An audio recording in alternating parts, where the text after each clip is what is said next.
नमस्कार, city cable समाचार में आप सभी का स्वागत है। अब बढ़ते हैं खबरों की ओर। लोकसभा लड़ने की कोई इच्छा नहीं, परंतु पार्टी का आदेश सर्वोपरि। चंद्रपुर जिले को हर क्षेत्र में अव्वल बनाने का लक्ष्य होकर कृषि, सिंचाई, स्किल डेवलपमेंट, पर्यटन, उद्योग पर विशेष जोर देने की जानकारी श्रमिक पत्रकार भवन में आयोजित मीट द प्रेस में पालक मंत्री ने दी। श्रमिक पत्रकार भवन में आयोजित मीट द प्रेस में पालक मंत्री सुधीर मुनगंटीवार ने कहा कि लोकसभा चुनाव लड़ने की इच्छा नहीं है, परंतु पार्टी का आदेश होगा तो वे अवश्य ही चुनाव लड़ेंगे।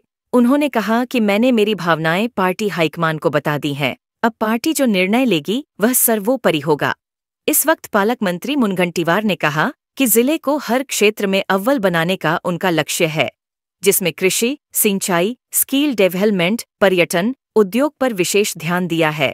कृषि क्षेत्र में बांधों का निर्माण, मालगुजारी, तालाबों का पुनर्विकास, कृषि महाविद्यालय, किसानों के उत्पन्न के लिए गोदाम व्यवस्था, साथ ही किसानों को आत्मनिर्भर बनाने की दिशा में प्रयास किए जा रहे स्किल डेवलपमेंट के दिशा में पेशांतर प्रकार के कौशल्य अभ्यासक्रम शुरू किए जाएंगे।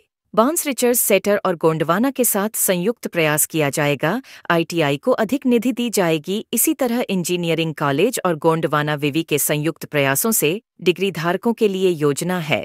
सिंचाई क्षेत्र के लिए कुओं का निर्माण, मामा तालाबों का पुनर्विकास और बांध बनाने पर जोर दिया जाए। पर्यटन के दिशा में 2 5 स्टार होटलों ने यहां पर्यटकों के लिए रुचि दिखाई है। विदेशी पर्यटकों के लिए ताडोबा सैनिक स्कूल बॉटनिकल गार्डन पैकेज होगा। इसमें रोजगार के काफी अवसर उपलब्ध होंगे। उन्होंने कहा कि शिक्षण के क्षेत्र में उनका विशेष ध्यान है। ग्रामों में आधुनिक अभ्यासिका उपलब्ध कराई जा रही है। बाबूपेट में स्थित एक सरकारी स्कूल को प्रधानमंत्री योजना में सम्मिलित किए जाने के बाद यह स्थिति है। दाखिले के लिए होड़ मची हुई है। बाबूपेट उड्डान पुल के बारे में उन्होंने कहा कि रेलवे के कारण यह अटका हुआ है। राज्य सरकार की ओर से जितना योगदान देना था उतना दिया गया है। जिले में हवाई अड्डे के बारे में कहा कि पिछली सरकार के कारण यह हवाई अड्डे का प्रस्ताव निरस्त हुआ है। उन्होंने पुनर्विचार करने की दिशा में प्रयास शुरू किए हैं।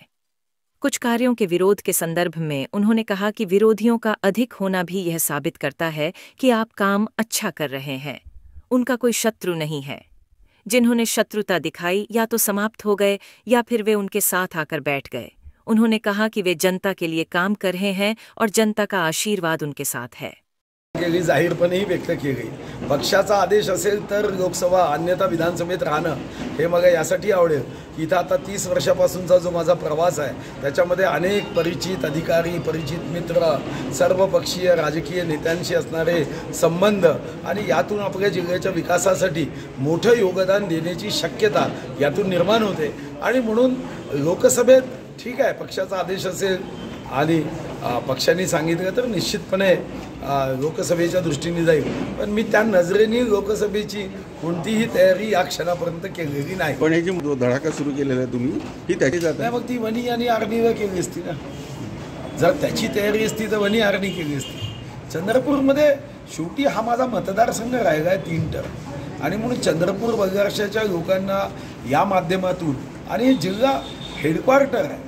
लोकसभा काही एका विधानसभेच्या दृष्टीने आपण बघत नाही। लोकसभा बघायची असते तर मग मी वणीला एक कार्यक्रम सुरू केले असते। हो, 7 तारखेला करतो आहे, पण त्याचा अर्थ असा नाही की मी लोकसभेला चाललो। 7 तारखेला मी तिथं महादेव वन हे मागच्या महिन्यामध्ये मी जेव्हा तिथं शिवकथाकार आले होते तर त्यांच्या कथेमध्ये गेलो। 80-90 हजार लोक होते आणि तिथं मी महादेव वन बनवण्याची घोषणा केली, ज्याच्यामध्ये बेलाची झाडं हजारोच्या संख्येने असेल, रुद्राक्ष असेल, आणि त्याला आता मी परवा मान्यता दिली 10 कोटीची। त्याचं भूमिपूजन 7 तारखेला आहे आणि पांढरकवड्याला मी चालू आहे 7 तारखेला, कारण तिथं केळापूरच्या लोकांनी मागच्या 4 वर्षापूर्वी मी मंदिरात दर्शनासाठी गेलो असताना तिथे एक धर्मशाळा मागितली होती, तर मी 5 कोटी रुपये दिले होते, आणि म्हणून त्या दोन्ही याच्या एक उद्घाटन आणि एक भूमिपूजनाला चालू आहे, पण ती लोकसभेची तयारी म्हणून नाही चालू।